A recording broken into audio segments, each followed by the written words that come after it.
Alright, so the first thing I'm going to do is string the bed and roll it.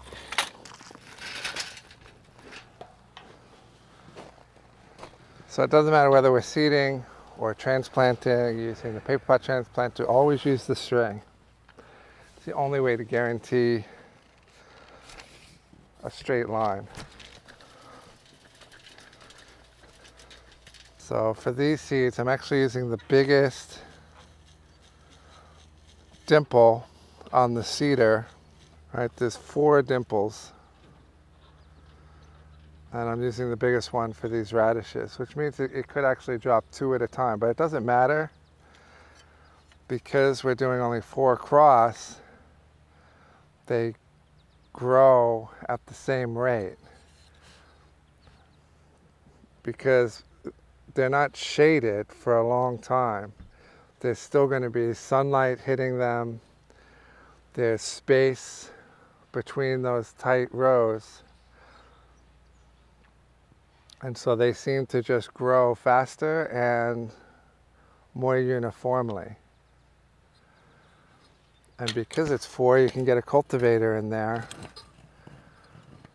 if you need to, especially on carrots. That's really nice.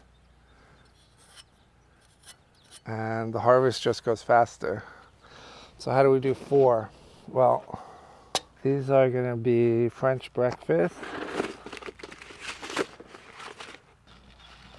So I just fill the 2 outside hoppers.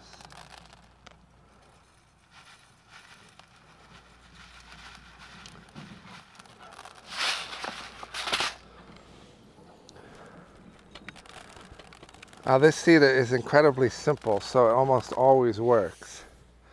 There are some times when the shaft isn't turning, but you're watching it so you can see exactly when it's not turning, and you also feel the drag.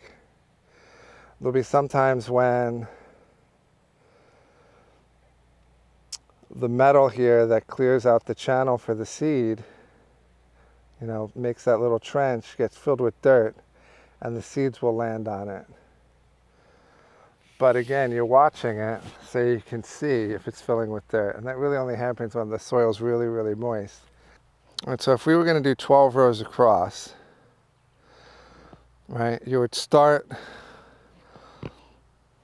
with the wheel right next to the string, right? And then you would overlap on the next one, right? Putting the first hopper where the wheel was. And then again, you would do the same thing, and so that you would end up again right at the 30-inch mark. And that would be if you wanted to do 12 with all hoppers full, or if you wanted to do 6 and you did every other hopper. But to do 4, what you're doing is you're moving 1 hopper over for your first run. That much space, which is between each one, it's between your wheel and the string. And then you just eye it, right? So I just keep it that far from the string as I go down. Now it's a little off, a 1/2 inch, 3/4 inch, even inch. It's not going to make much of a difference because they're tight rows, loose beds. Now it has a little give to it. You know, it's much more forgiving. When you're doing things really, really tight, then how many seeds you drop is really important, and it's a lot less forgiving. But this method is, you know, more forgiving and much more likely to produce a good result. When you do the next run, now what you're doing is you're leaving a space, the same space between that last wheel mark and your wheel, right? So it's just 1 hopper's distance between it, and you see now this wheel is a hopper distance from here.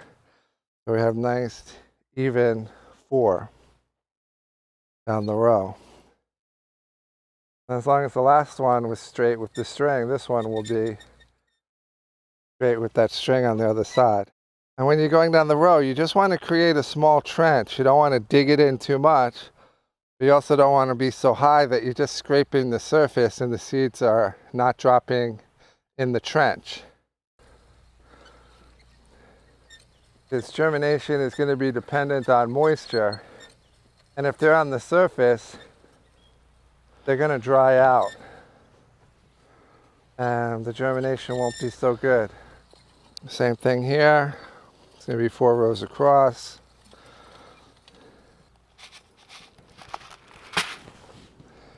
All right. Same distance between the last wheel. Not bad. All right, and then to dump it in, because it's the right width, those hoppers just fit perfectly inside that tray.